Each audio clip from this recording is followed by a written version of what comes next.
20 minutes ng iyong hapon. Ako po si Boy. And welcome to Fast Talk with Boy.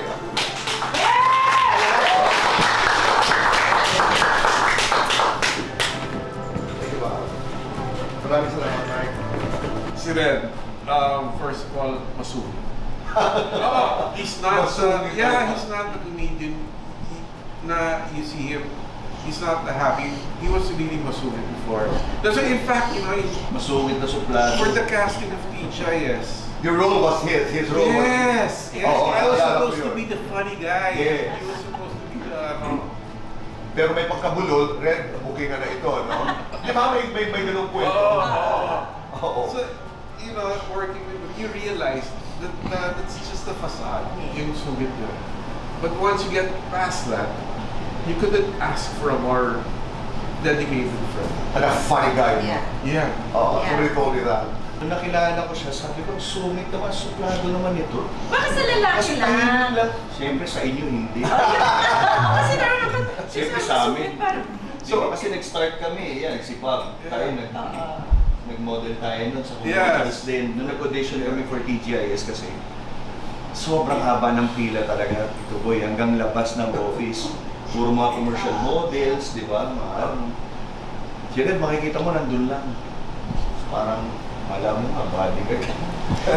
Ganun lang talaga. Iniintay lang yung tawagin siya.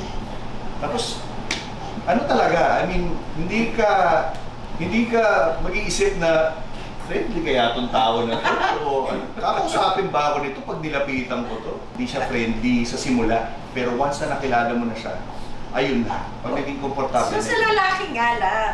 It can be a defense. Di ba makulit na siya eh. Actually siya na si Kiko. Okay. Talagang siya na yon. Lumabas na yung ugali niya. Like the first, parang, uy, parang ganyan. So, ito nga, mas masungit. Yan. Malakas bang asar yan? Grabe. Oo. To the point na mapipikong ka talaga. At masaya siya kung napipikot ka. Ha?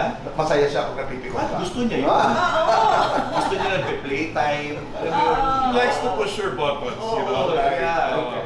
May mga times talaga na napikong kami na, yan, kami, o sila ni Juan. Nag-away sa kanila ng racket. Kasi naalala mo nag-away kayo ni Red.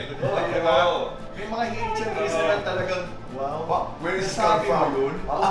Kasi prank lang rin siya. Pero ganon, hanggang sa, pero nakikita mo yung tama nga yung sabi nila eh. In the long run, Yeah. makikita mo na, so, sa TGIS, wala na siyang guard.